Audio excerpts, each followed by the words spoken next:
Assalamualaikum warahmatullahi wabarakatuh. Alhamdulillahi rabbil alamin. Wassalatu wassalamu ala asyrafil anbiya'i wal mursalin Sayyidina Muhammadin wa ala alihi wa sahbihi ajma'in. Amma ba'd. Saudara-saudara sebangsa, setanah air dan sekeyakinan yang berbahagia. Data-data terakhir yang sampai kepada kita membuat kita sebagai bangsa semakin prihatin. Walaupun tentu tidak membuat kita jadi pesimis, seraya kita tetap memberikan penghormatan dan penghargaan kepada upaya-upaya yang telah dilakukan oleh pemerintah kita. Data itu adalah 3/5 dari jumlah penduduk kita hidup di bawah garis kemiskinan. Ini artinya apa? 60% dari 210 juta rakyat kita hidup di bawah garis kemiskinan dan 20% diantaranya dalam kemiskinan mutlak. Berbagai macam komentar orang, ada yang tetap dalam alur rasional memberikan analisa kenapa dan mengapa ini terjadi. Ada yang berpendapat kurang kompaknya tim ekonomi kita. Ada yang bilang karena korupsi masih merajalela. Ada yang bilang rendahnya upaya untuk law enforcement. Ada yang lebih cenderung mencari kambing hitam, menyalahkan masa lalu. Namun realitasnya kemiskinan itu tetap berjalan, tetap berlangsung. Sementara kita harus melakukan upaya-upaya di dalam alur kebersamaan terhadap kondisi yang dihadapi oleh mayoritas bangsa kita ini. Pada jumpa ini saya ingin menyampaikan sebuah hadis yang diriwayatkan oleh Imam Al-Hakim. Rasulullah sallallahu alaihi wasallam bersabda, Arba'un man kunna fihi nasyarallahu rahmatuh wa adkhalahu jannatuh. Ada 4 hal. Siapa saja yang mempunyai keempat hal ini, Allah akan pancarkan rahmat kepadanya. Allah akan pancarkan kasih sayang kepadanya dan dimasukkannya orang itu ke dalam surga. Mari kita lihat semua kita termasuk salah satu saja dari 4 hal yang dibicarakan ini. Yang pertama, man awa miskinan. Orang yang memberikan perlindungan, memberikan tempat tinggal, menaungi orang-orang yang miskin. Allah melebihkan rezeki sebagian kita dari yang lain, agar dalam hidup terjadi take and give. Karena bagaimanapun kita ini saling memerlukan. Tidak ada orang hebat yang bisa hidup sendirian. Betapa dan siapapun kita memerlukan yang lain. 60% rakyat kita hidup di bawah garis kemiskinan dan bukan mereka punya mau. Padahal subhanallah, kita diberikan negara yang begini kaya, hijau, rangau, subur, makmur. Bumi kita mengandung gas, batu bara, minyak, laut kita kaya, hutan kita kaya. Negara kita kaya dan penduduk kita miskin. What's wrong? Tapi pertanyaan ini bisa mengundang berbagai macam polemik. Oleh karena itu, saya ingin mengetuk hati kita semua. Allah akan memancarkan rahmatnya kepada orang-orang yang santun, berpihak kepada orang-orang miskin. Hukum sering tidak berpihak kepada kemiskinan. Kebenaran sering tidak berpihak kepada kemiskinan.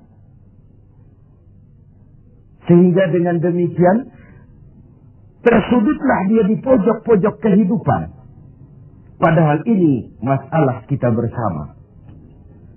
Sementara Rasul dengan tegas memperingatkan, Wallahu fi aunil abdi, madama al-abdu fi auni akhi.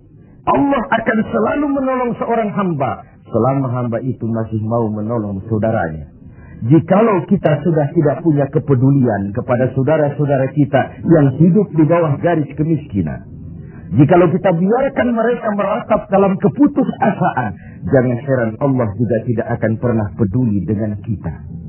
Sementara kemalangan apa yang lebih besar dalam hidup ini kalau Allah sudah tidak mau peduli dengan kita lagi. Rumah-rumah singgah tetap diperlukan.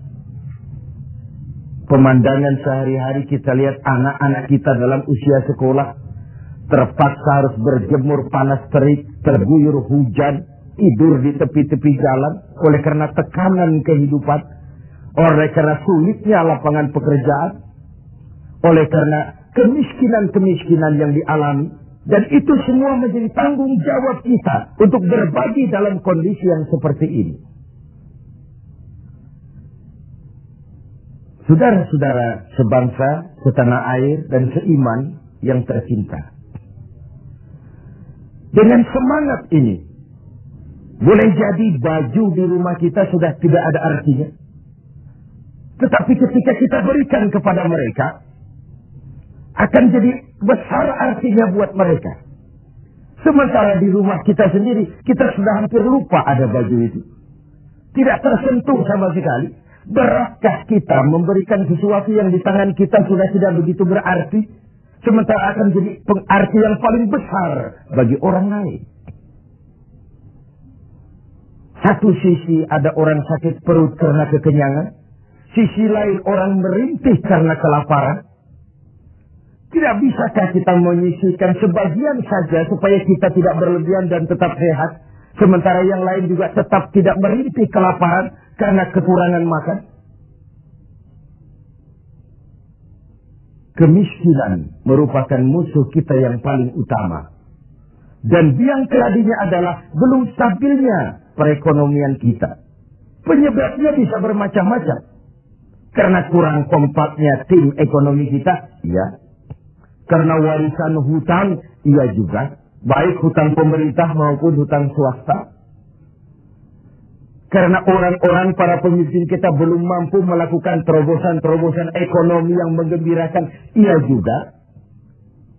Tapi rakyat kita sesungguhnya, kita lihat. Di lintasan pintu kereta, itu kadang-kadang penjaga pintu juga, kereta masih di mana-mana, pintu sudah ditutup.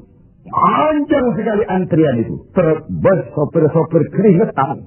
Setengah jam nunggu kereta mau lewat. Ketika lewat keretanya memang 11 gerbong, panjang sekali. Si sopir truk, si sopir bus, si kenek yang keringatan itu, pantas saja lama kita menunggu sampai keringetan. Keretanya yang lewat panjang betul.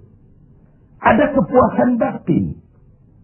Sebaliknya bayangkan, sudah setengah jam nunggu keringetan, kepanasan, haus mencekik leher. Antrian mobil panjang di lintasan pintu kereta. Begitu lewat, yang lewat ini cuma lokomotif. Nyumpah kenek-kenek ke sopir sialan. Dikira apa setengah jam kita nunggu cuma begitu yang mau lewat. Ini artinya apa? Secara psikologis, rakyat kita ini mau menunggu. Rakyat kita ini mau berkorban. Rakyat kita ini mau memberikan apa yang mereka bisa. Untuk sesuatu yang besar. Untuk sesuatu yang monumental. Untuk sesuatu yang bisa merubah keadaan mereka. Jangan biarkan rakyat kita menunggu dengan kecewa karena begitu lama menunggu yang lewat cuma lokomotif. Cuma kepala kereta yang lewat. Mereka merasa penantian setengah jam sia-sia. Pengorbanan peras keringat, haus mencekik leher. Jadi konyol ketika yang lewat cuma sebuah lokomotif. Begitulah. Kadang kita masih terkontaminasi oleh pola lama. Sebagian dari pemimpin kita masih memandang bahwa jabatan itu fasilitas dan kekuasaan. Lebih celaka lagi bahwa jabatan adalah jalan pintas untuk menuju kaya. Merasa giliran. Kemarin kan giliran kamu, sekarang giliran saya. Sepanjang jabatan masih dianggap sebagai fasilitas dan kekuasaan, apalagi jalan pintas untuk menuju kaya, itu rampok. Negara sedang sakit. Ini musim kerja bakti. Pesta sudah selesai. Ini saatnya kita cuci piring. Kita, dalam artian seluruh komponen bangsa. Ya birokratnya, ya teknokratnya, ya ekonomnya, ya agamawannya, ya politisinya. Semua kita. Ini merupakan tanggung jawab kita secara bersama-sama. Man awa miskinan. Orang yang santun kepada orang-orang yang miskin. Memberikan tempat bernaung, tempat tinggal. Mendidik, memberikan kesempatan pendidikan kepada anak-anak mereka. Sehingga anak-anak itu, yang juga anak-anak kita, punya hak menatap hari esok dengan pasti. Punya hak menggantungkan harapan dan cita-cita. Seperti juga anak-anak lain punya harapan dan punya cita-cita. Marilah kita semua menyadari, hidup ini sebuah putaran menunggu giliran. Dan jabatan adalah amanah. Sementara menyia-nyiakan amanah adalah khianat.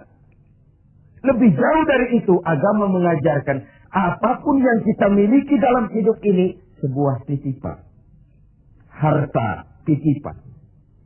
Jabatan titipan. Ilmu pengetahuan titipan. Kalau titipan harus disikapi dengan dua. Pertama, titipan harus dijaga baik-baik. Masa ada orang datang ke rumah saya, Pak, saya titip mobil sebentar. Oh, silakan. Saat mobil diambil, kacanya pecah, bempernya penyok, robannya kempes, knalpotnya hilang, marah yang punya. Saya cuma titip, kenapa tidak dijaga baik-baik? Begitulah Allah menitipkan jabatan kepada kita. Saat nanti diambil jabatan itu berlumur korupsi, berlumur kezaliman, tipu daya, trik, rekayasa. Tentu marah yang menitip. Kau harus bertanggung jawab. Ini kan titipan. Kenapa tidak dijaga baik-baik? Harta titipan. Malahan, kalau saudara diberikan ilmu, pertanyaan akhirat cuma satu. Ilmumu kau amalkan untuk apa? Diberikan kita usia yang panjang, pertanyaan akhirat juga cuma satu. Usiamu kau habiskan di mana?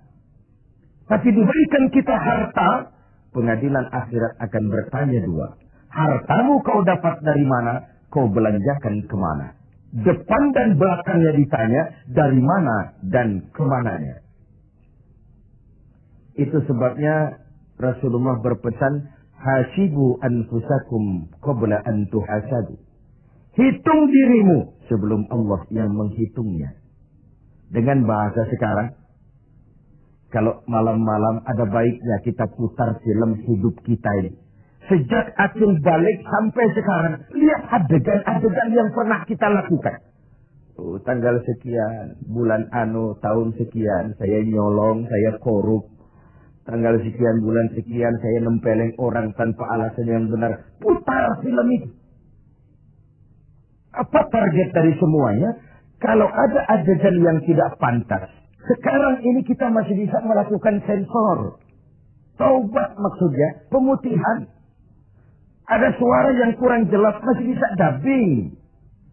Ada alur cerita yang kurang utuh, masih bisa editing. Proses sensor, proses editing, proses dubbing masih dimungkinkan sekarang. Sekarang, di dunia ini. Kalau nanti di padang mahsyar Allah yang memutar film kehidupan kita, tidak akan ada waktu lagi untuk sensor, dubbing, editing, yang ada tinggal pertanggungan jawab. Dan hari itu seperti sering kita baca dalam surah Yasin, al-yawma nakhtimu ala afwahihim wa tukallimuna aydihim wa tashhadu arjuluhum bima kanu yaksibun. Mulut mereka kami gembok, tangan mereka akan laporan, dan kaki mereka akan memberikan kesaksian terhadap apa saja yang telah mereka lakukan. Jabatan adalah titipan. Dia harus dijaga baik-baik.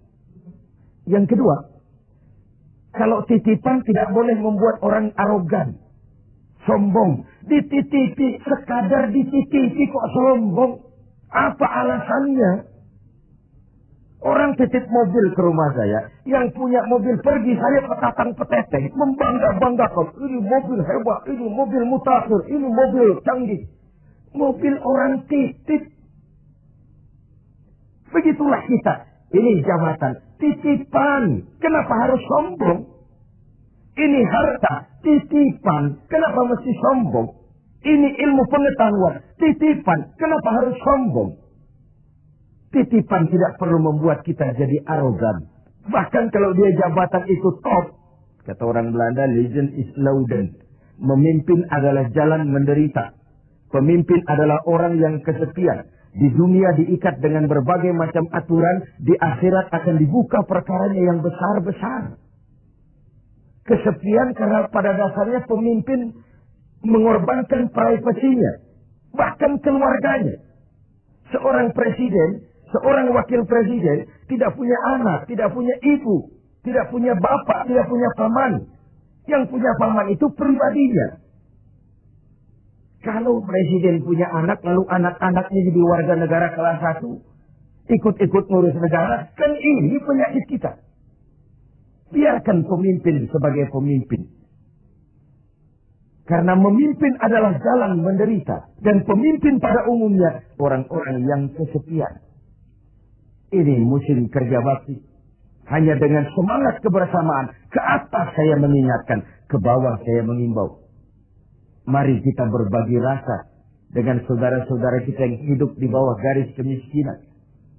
Karena bukan saja ini tanggung jawab nasional. Tapi juga tanggung jawab keagamaan. Seorang muslim baru sempurna imannya. Jikalau dia merasakan apa yang dirasakan oleh tetangga sebelahnya.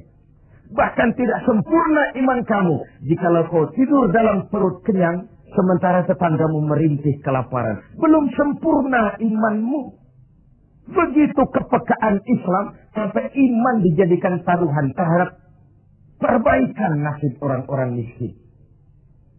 Bukan sekadar sebuah slogan. Bukan sekadar sebuah simbol. Tapi sebuah realita kehidupan beragama. Tangan di atas lebih baik daripada tangan di bawah. Orang mukmin yang kuat lebih disukai Allah ketimbang orang mukmin yang lemah. Lemah ekonominya, lemah pendidikannya, lemah jaringan sosialnya, lemah kebudayaannya. Orang mukmin yang kuat lebih disukai Allah daripada orang-orang mukmin yang lemah. So, kalau kita dalam posisi itu, sekaranglah waktunya untuk berbuat. Jangan biarkan saudara-saudara kita merintih kelaparan. Anak-anak dalam usia sekolah terpaksa keleleran di jalan. Atau terpaksa harus kerja di bawah usia. Memang kadang kita berhadapan dengan siklus, lingkaran setan. Pendapatan rendah. Kenapa? Karena kemampuan rendah. Kemampuan rendah kenapa? Karena pendidikan rendah. Pendidikan rendah kenapa? Karena kurang gizi. Kurang gizi kenapa? Karena biaya hidup tinggi. Biaya hidup tinggi kenapa? Karena pendapatan rendah. Begitu berputar lingkaran setan ini. Tapi what can we do now? Apa yang bisa kita lakukan sekarang? Buat tetangga kita, buat masyarakat lingkungan kita, setidaknya man awa miskinan. Orang yang menolong orang-orang miskin. Memberikan tempat tinggal. Melindungi mereka. Akan dipancarkan rahmat Allah kepada mereka. Kasih sayang Allah akan berlimpah. Si miskin mungkin tidak akan bisa membalas. Tapi Allah akan memberikan balasan. Melalui jalan yang tidak pernah kita sangka. Ketimbang kita mencari kambing hitam. Oke lah, yang salah tetap salah. Tapi kan dengan argumen, bukan dengan sentimen. Untuk menegakkan kebenaran, bukan untuk menang-menangan. Zakalik, tidak personik. Menyentuh dan bukan menyinggung. Biarkan hukum tetap tegak. Biarkan penataan ekonomi kita tetap profesional. Sementara kita yang oleh Allah diberikan sedikit kelebihan. Sedikit kemampuan. Mari kita berbagi untuk mengatasi persoalan bangsa yang memang berat ini. Ini yang pertama. Yang kedua, orang yang akan dapat pancaran rahmat dari Allah itu warahimad dha'ifa. Orang yang punya sifat belas kasih kepada mereka yang lemah. Keberpihakan kepada orang-orang yang tidak berdaya. Tadi saya katakan, kebenaran jarang berpihak kepada si miskin dan si lemah. Hukum sering tidak berpihak kepada si miskin dan si lemah. Tengoklah sekarang. Kalau orang besar punya banyak uang, dapat masalah. Tim pembelanya itu antri. Tim, bukan lagi 1-2 orang. Tim, paling sedikit 3 orang. Tapi ketika si miskin dan si lemah terpuruk di sudut kehidupan, hak-hak asasinya diinjak-injak, siapa yang mau peduli? Masih segar dalam ingatan kita nasib yang menimpa Marsina, Sengkon dan Karta, wartawan Udin, koran Bernas. Itu sekadar yang naik ke permukaan. Entah berapa puluh Marsina di Republik ini. Entah berapa banyak Sengkon dan Karta di negeri ini. Entah berapa banyak Udin Bernas di bumi tercinta ini. Sehingga orang sering mengeluh. Banyak pengadilan, tapi sulit mencari keadilan. Hukum berpihak kepada yang terkenal, kuasa, dan punya uang. Law enforcement tersendat-sendat. Kalau sudah orang beruang, ternama, punya masalah, antri yang bela. Rame-rame kur menyanyikan lagu, maju tak gentar, membela yang bayar. Sementara si lemah, si miskin, terseok-seok mencari keadilan. Merintih ketika hak asasinya diinjak-injak. Dan tidak tersentuh sama sekali. Sebagai refleksi dari itu, jangan heran kalau lalu muncul street justice. Pengadilan jalanan, maling motor, tangkap, bakar. Refleksi dari ketidakpuasan rakyat melihat hukum selama ini. Di mana rakyat menyaksikan dengan mata telanjang kalau orang kecil berbuat salah, hukum cepat-cepat ditegakkan. Kalau yang besar salah, orang diam pura-pura tidak mengerti. Di situ tumbuhnya luka rasa keadilan. Karena hukum begitu berpihak. Di kalangan elit di atas sering terjadi bargaining untuk kepentingan pribadi mereka. Dengan label atas nama rakyat. Mewakili rakyat. Demi rakyat. Untuk rakyat. Rakyat sendiri nggak pernah tahu kalau di atas namakan. Nyaris rakyat kita lebih sering jadi address. Orang numpang alamat. Karena terjadi bargaining position. Untuk saling menutupi aib dan koreng masing-masing. Masing-masing memegang kartu truf. Kamu bongkar, saya bongkar. Kamu ngomong, saya ngomong. Maka upaya menegakkan hukum jadi semakin terseok-seok adanya. Saudara-saudara sebangsa, setanah air, dan seiman yang tercinta. Keberpihakan kepada orang yang lemah dan tidak berdaya. Bukan karena kita kepengen jadi hero. Tidak. Ini bagian dari ibadah. Bagian dari ibadah. Of course, lebih nikmat berpihak kepada kekuasaan memang. Numpang mujur, ikut nimbrung. Kekuasaan itu gula. Tentu saja banyak semut di sekitarnya. Harta juga manis. Banyak gula di sekelilingnya. Sampai-sampai ada pepatah Arab mengatakan, Innad darahima fil amakini kulliha taksur rijala mahabatan wa jalala. Uang dan kekuasaan itu di mana-mana bikin gagah orang yang memilikinya. Bikin hebat orang yang menguasainya. Orang yang punya uang dengan yang tidak punya uang, janganlah gaya hidupnya, gaya jalannya saja lain. Yang kecil-kecilan sajalah. Teman-teman kita yang kerja di bangunan itu, buruh bangunan itu. Kemis sama Sabtu sore lain jalannya. Sabtu sore pun jalannya gagah. Kenapa? Habis gajian. Tapi kalau Selasa, Kemis, lesu, lelah, letih, gaya jalannya saja lain. Dan agak nyinyir memang, tapi realitas. Wahia silahun liman arada qitalan. Wahia lisanun liman arada fasahatan. Uang dan kekuasaan adalah senjata yang paling ampuh bagi orang yang mau bertempur. Nuklir bahkan sekalipun bisa nggak bunyi kalau disumpal dengan uang. Apalagi meriam, tank, pistol, semua tidak bunyi kalau disumpal dengan uang. Dia adalah senjata yang paling ampuh bagi orang yang mau maju ke medan perang. Dan lisanun liman arada fasahatan. Lidah yang paling fasih bagi orang yang mau bicara. Bicara dengan menggunakan retorika muter-muter menghanyutkan orang. Masih buntu. Coba uang yang bicara. Lewat semua. Ya secara guyonan. Anak-anak sering bilang. Ada fulus, mulus. Tidak ada fulus, manfus. Pepatah Arab Indonesia.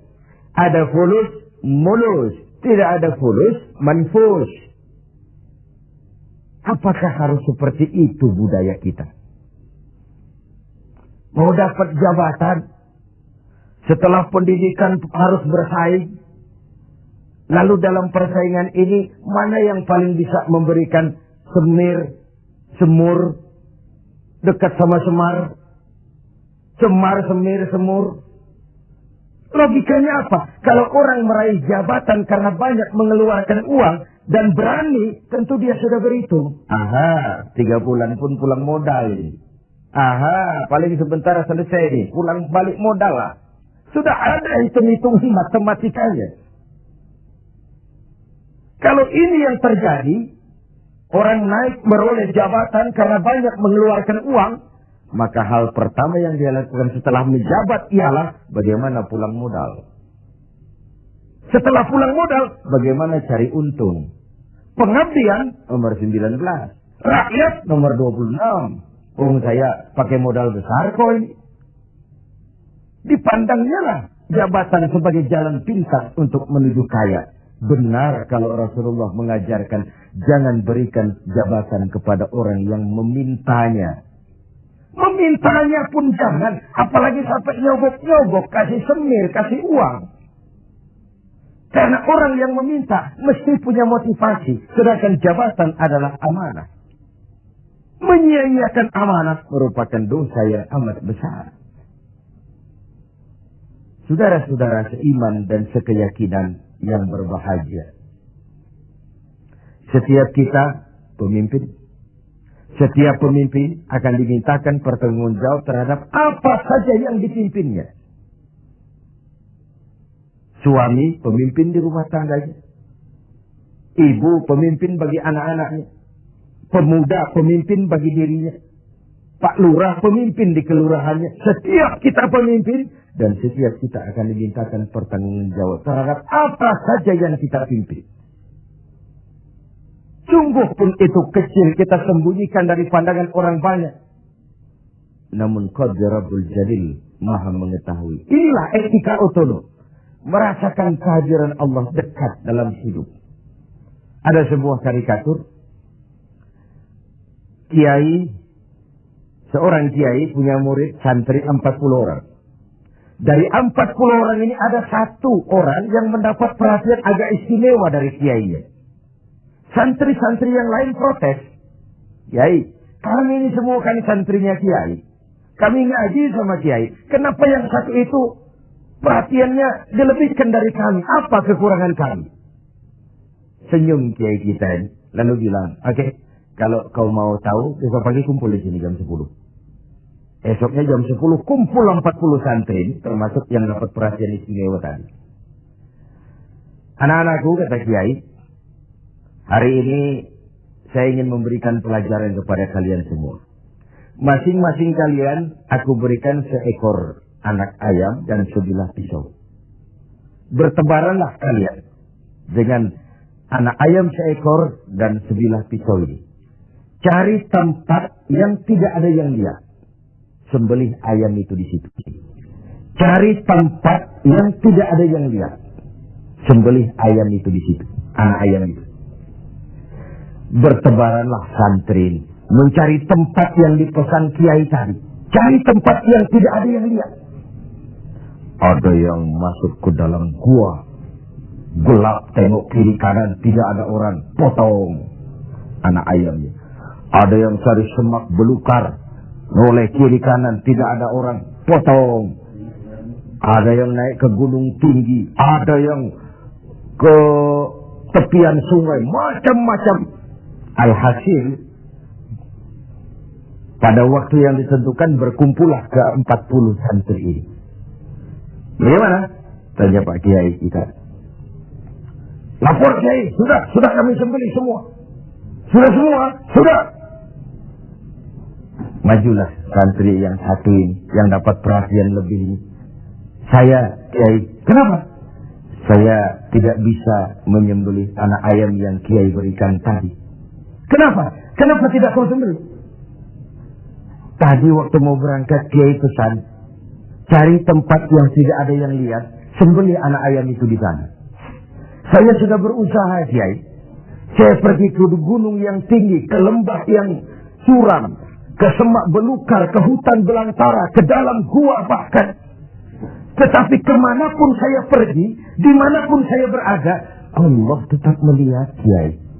Saya tidak bisa menyembelih ayam, anak ayam ini seperti pesan Kiai tadi. Kiai senyum, lalu menghadapi 39 santri yang lain. Nah, kau tahu kan kenapa dia lebih istimewa dari kalian semua? Dia punya etika otonom. Dia merasakan kehadiran Allah dekat dalam hidup. Tengoklah dalam upaya memberantas korupsi di negeri ini. Berapa banyak tim yang sudah kita bentuk. Berapa banyak operasi yang sudah kita lancarkan. Entah yang namanya operasi kilat, operasi Raja Wali, operasi Halilintar, operasi Gledek. Tim ini, tim itu, tim ini, tim itu. Ketika terbentur gunung, timnya bubar. Operasinya selesai. Sementara korupsi tetap berjalan. Mari kita kembali kepada nurani. Dalam kondisi negara kita terpuruk, ekonomi kita begini rupa, 60% rakyat kita hidup di bawah garis kemiskinan. Masih bisakah kita menyalahgunakan jabatan untuk kekayaan pribadi? Masih maukah kita memperkaya kelompok sendiri dengan menyia-nyiakan rakyat banyak? Masih tegakah kita bermain-main dengan hukum? Kita tahu sesuatu itu benar, tapi terus kita injak. Kita tahu sesuatu itu salah, tapi terus kita kerjakan. Kita tahu sesuatu itu benar, tapi kita tidak berupaya membelanya. Benar, kalau Rasulullah Shallallahu Alaihi Wasallam pernah mengajarkan sebuah doa. Allahumma arinal haqqa haqqa warzuqna ittiba'ah wa arinal batila batilan warzuqna ijtinabah. Ya Allah, tunjukkan kepada kami bahwa yang benar itu adalah benar. Berikan kami kemampuan, kekuatan, kemauan untuk membela, mengikuti yang benar itu. Tunjukkan juga kepada kami bahwa yang salah itu salah. Berikan kami kekuatan, keberanian, kemampuan, kemauan untuk menjauhi yang salah itu. Ini artinya apa? Banyak orang tahu sesuatu itu benar, tapi dia tidak berdaya mengatakan itu benar. Dia tidak punya kekuatan untuk membela yang benar. Dia tidak punya kemauan untuk menyampaikan yang benar.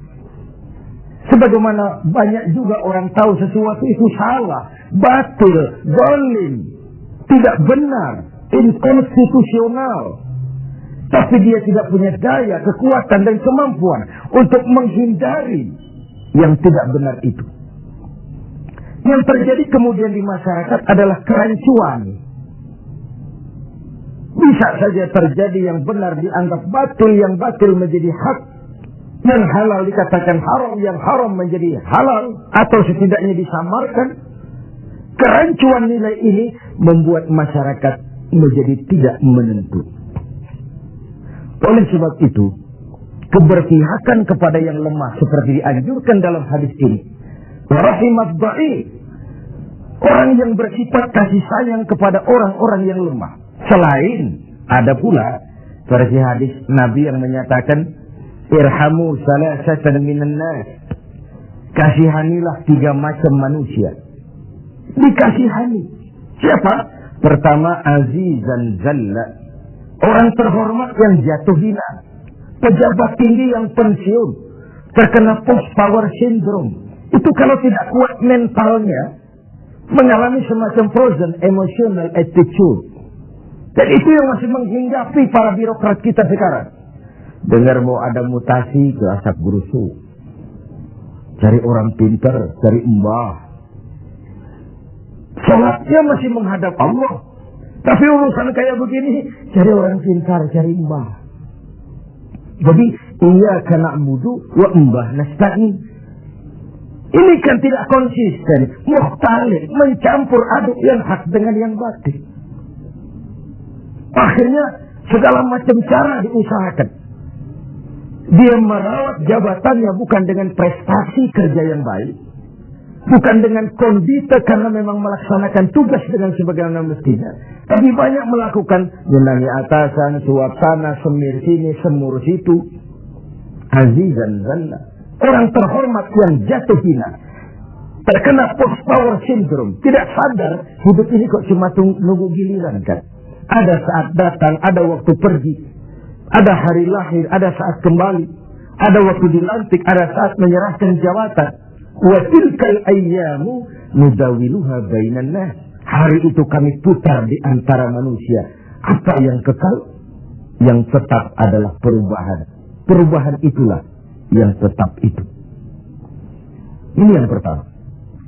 Yang kedua, ghaniyan qad iftaqar, orang kaya yang jatuh miskin. Ini kalau tidak kuat mentalnya bisa gila. Hidup serba ada, sama dengan pejabat tinggi. Datang dihormati, kemana-mana dikawal, tiba-tiba pensiun nongkrong di warung Tegal nggak ada yang negor. Kalau tidak kuat mentalnya, dia bisa sableng. Orang kaya yang jatuh miskin, biasa hidup serba ada, serba mewah, serba uang. Tahu-tahu dihadapkan oleh kenyataan dia tidak punya apa-apa. Dia bukan apa-apa. Itulah sebabnya kalimat inna lillahi wa inna ilaihi raji'un bukan sebuah ucapan sekadar saat kita menghadapi musibah. Itu kesadaran batin yang paling tinggi dari seorang muslim. Segalanya datang dari Allah, segalanya akan kembali kepada Allah. Kalau satu saat saya harus melepaskan jabatan yang saya senangi, kenapa harus berat? Bukankah ketika terlahir dahulu tidak ada jabatan yang saya bawa? Kalau saya harus melepaskan harta yang saya miliki, kenapa saya harus berat? Bukankah ketika terlahir ke dunia ini tidak sesen pun uang yang saya bawa? Inna lillah, segalanya dari Allah, segalanya akan kembali juga kepada Allah. Kesadaran moral yang paling tinggi, segalanya dari Allah, segalanya akan kembali kepada Allah. Lalu orang ketiga yang perlu dikasihani kata Nabi, faqihan yal'abu bihil juhal, ahli fikih, ahli hukum, ngerti syariat, tapi dipermainkan oleh orang bodoh yang kebetulan punya uang dan kekuasaan. Dan uang serta kekuasaan itulah yang jadi sponsor. Tolong carikan dalil supaya ini kelihatannya halal. Paling tidak haram-haram dikit lah. Sibuklah si ahli fikih buka kitab, carikan dalil untuk menghalalkan yang haram itu. Tolong carikan alasan supaya ini boleh. Sibuk menurunkan kitab untuk memberikan legitimasi terhadap kebatilan. Orang ahli fikih yang dipermainkan oleh orang bodoh yang punya uang dan kekuasaan. Inilah realitas. Sehingga benar kalau Nabi mengatakan sebaik-baik umara adalah yang mendekati ulama. Sejelek-jelek ulama yang mendekati umara. Kalau umara mendekati ulama, tendensinya apa? Mau minta proyek sama kiai? Tentu tidak, paling minta didoakan, minta yang baik-baik.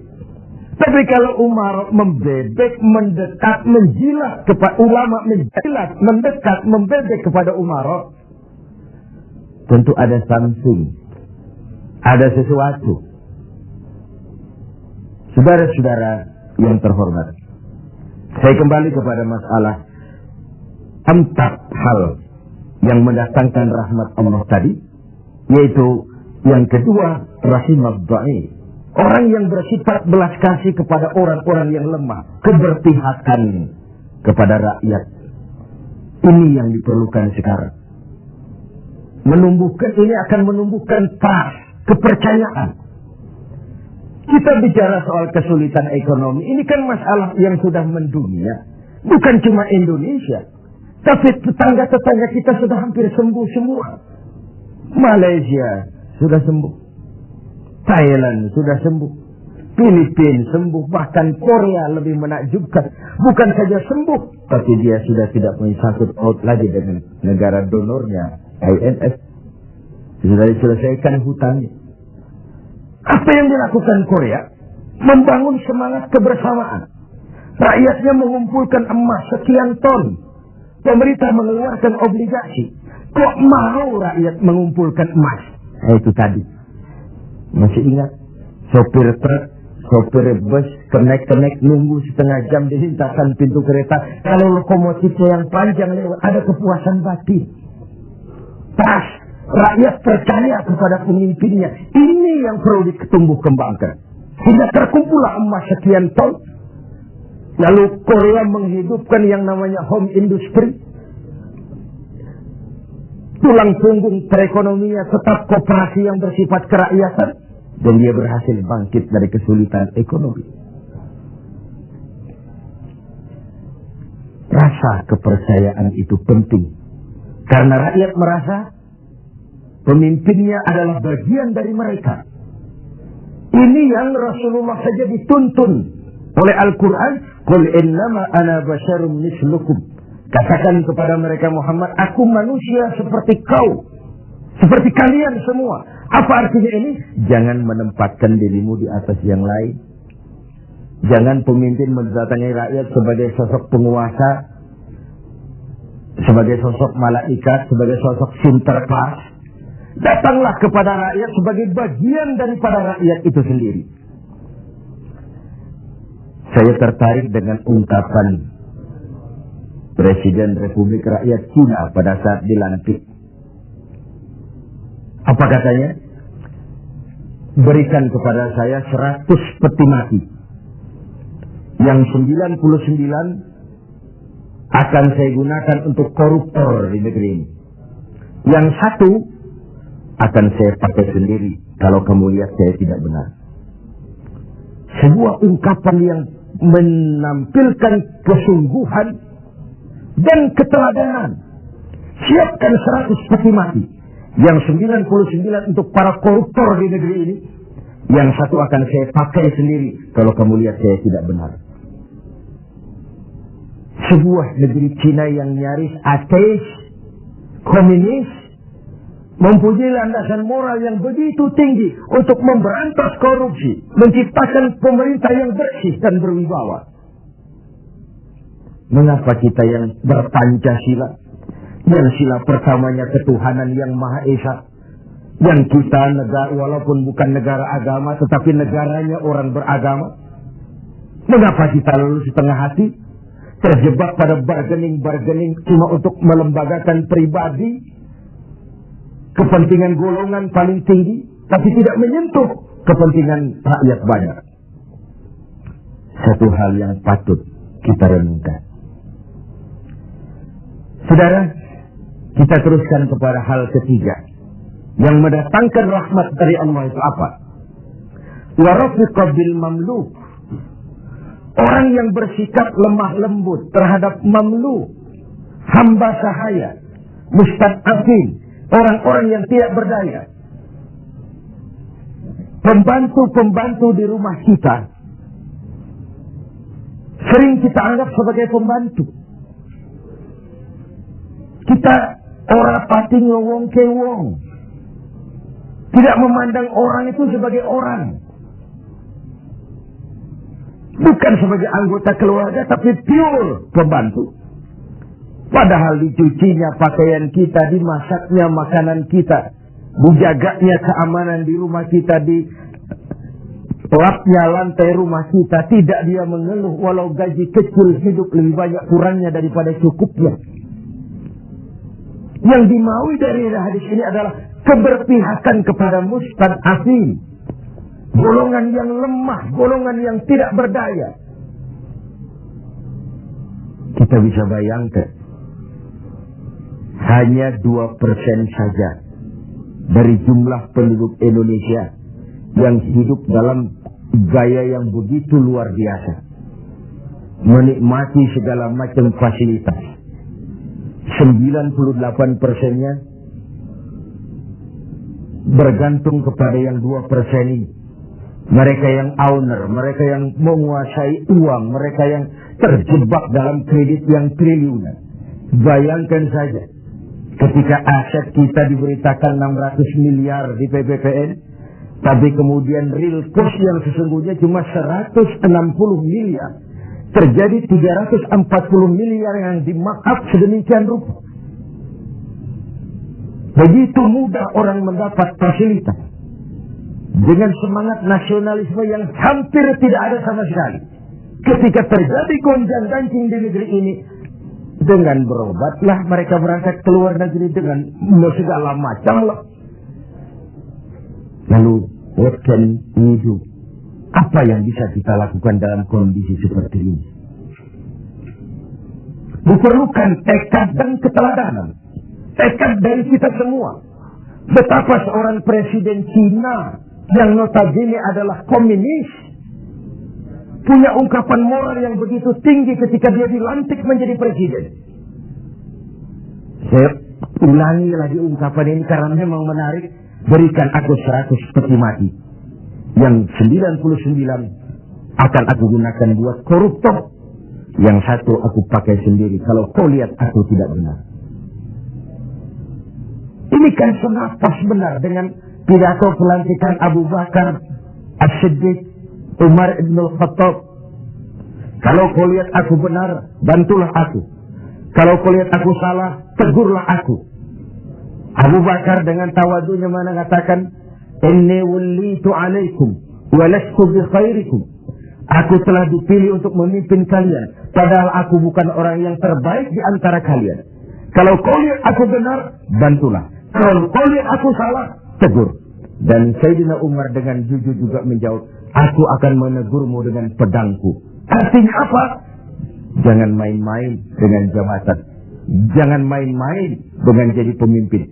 Sekedar kepengen dihormati, sekadar kepengen hidup dengan segala macam fasilitas yang serba wah, kemana-mana dikawal orang, dihormati, cuma sebatas itu. Lalu tidak punya konsep ke depan membawa rakyat keluar dari kesulitan. Saudara-saudara sebangsa, setanah air dan seiman yang berbahagia. Warafiqat bil mamluk, orang yang bersikap lemah lembut kepada orang-orang yang dalam kekuasaan orang lain.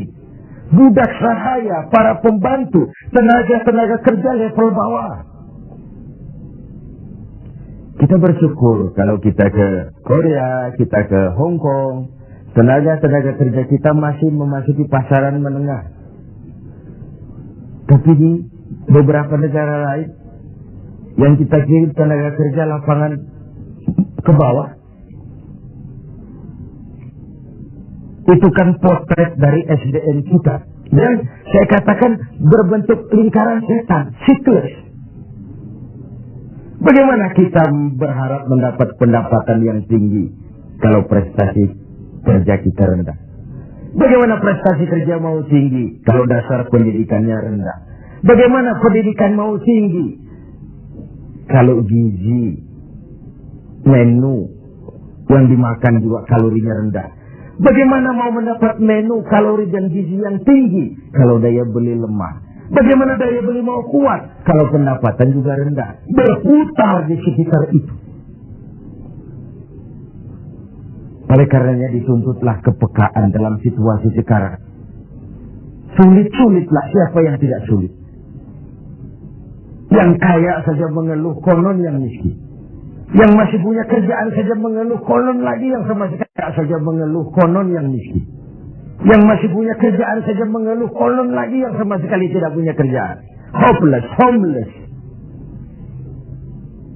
Dan ini kesulitan kita bersama. Mari kita berbagi. Wallahu fi auni al-'abdi madama al-'abdu fi auni akhi. Allah akan selalu menolong seorang hamba selama hamba itu masih mau menolong saudaranya. Selama kita utuh, kokoh dan kuat, bersatu sebagai bangsa, tidak ada kesulitan yang tidak bisa kita atasi. Hutang-hutang kita, paling tidak kita bisa minta rescheduling, debt rescheduling, penjadwalan ulang. Terlalu riskanlah kalau kita minta pemutihan, karena itu memberikan pengumuman bahwa negeri kita bangkrut. Debt rescheduling. Sumber daya alam kita masih memadai. Banyak terobosan-terobosan yang dilakukan selain membebani rakyat dengan berbagai macam pajak. Pajak ini, pajak itu, pajak ini, pajak itu. Tidak adakah satu upaya selain meningkatkan pajak dengan tambahan hutang dari luar negeri untuk memperbaiki ekonomi ini? Let's be ourselves. Mari kita jadi diri kita. Selama ini kita gagal barangkali sebagai bangsa oleh karena kita tidak mau menjadi diri kita. Negara kita negara agraris, tapi teknologi kita berorientasi kepada high tech. High tech itu artinya high cost, tetapi sekaligus high risk. Yang kita perlukan teknologi yang mengarah kepada agro. Sebuah karikatur sederhana. Tingkat kesuburan yang paling tinggi di negeri kita adalah di Pulau Jawa. Humus kesuburannya itu sampai 15 meter ke bawah.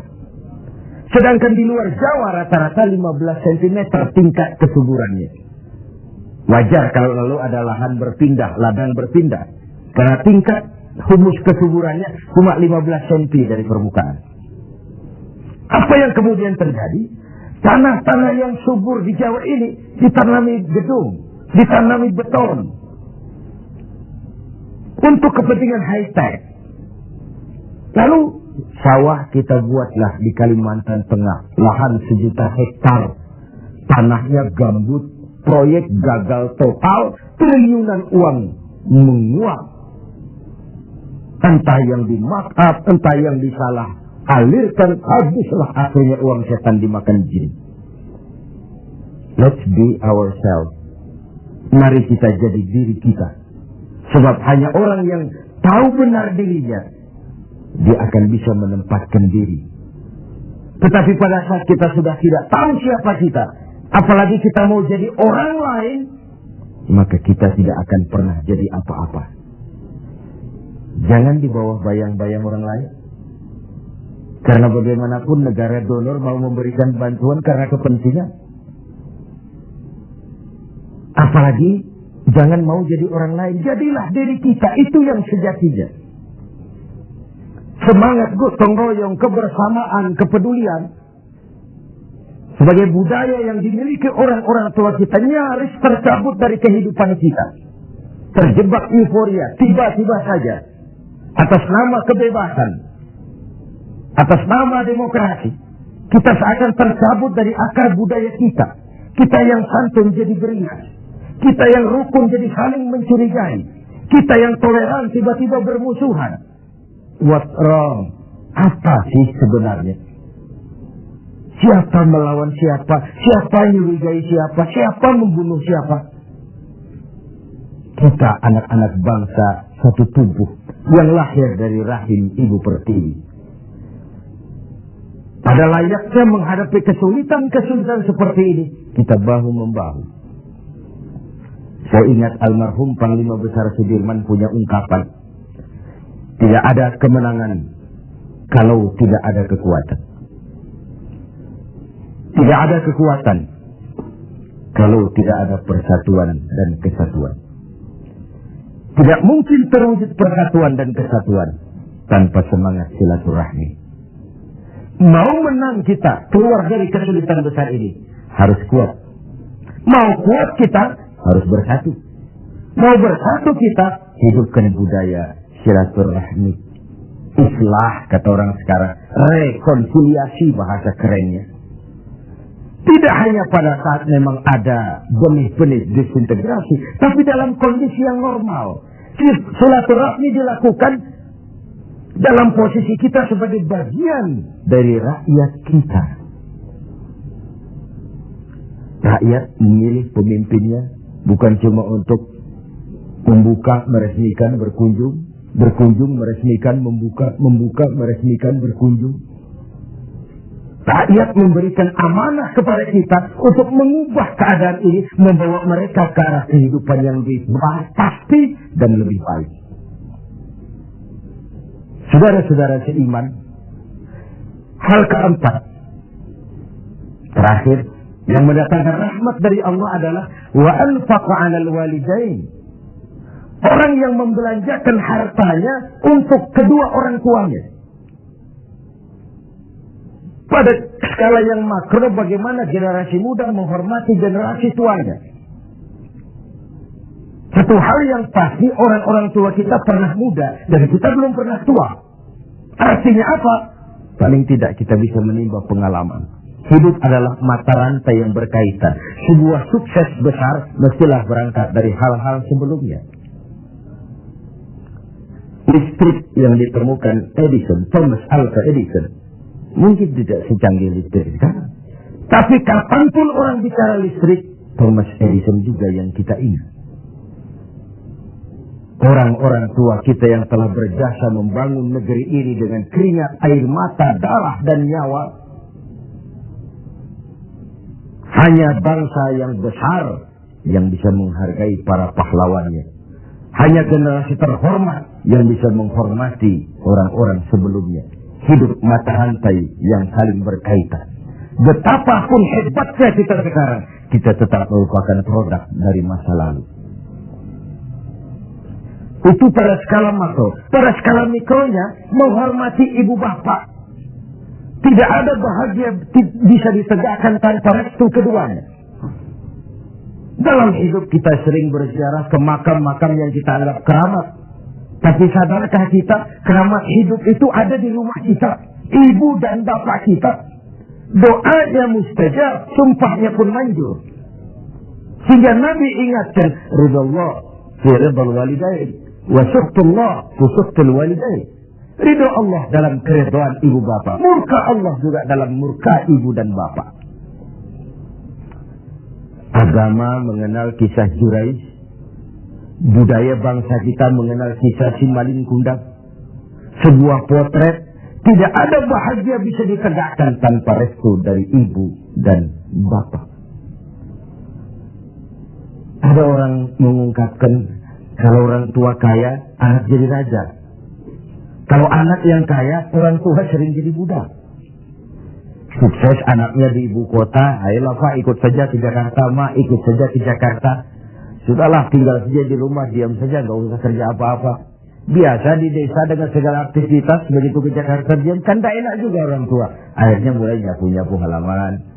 Akhirnya tak enak lagi, mulai bantu-bantu ngepel. Dan begitu seterusnya. Berapa banyak pun uang kita belanjakan untuk membahagiakan ibu dan bapak, tidak akan pernah sanggup menebus air susu ibu yang kita minum. Ayah yang pergi pagi pulang petang, peras keringat, banting tulang, kehujanan dan kepanasan untuk membesarkan dan mendidik kita supaya jadi orang. Sering setelah jadi orang, lupa kacang akan kulitnya. Saudara-saudara sebangsa dan setanah air yang berbahagia. Mudah-mudahan 4 hal yang saya sampaikan pada hadis yang diriwayatkan oleh Al-Hakim ini menjadi sumbangan moral untuk lebih meningkatkan kepedulian dan ikut andil dalam memberikan solusi bagi bangsa dan negara tercinta ini. Jumpa lagi di lain kesempatan. Usikum wa nafsi bitaqwallah. Wassalamualaikum warahmatullahi wabarakatuh. Mm-hmm.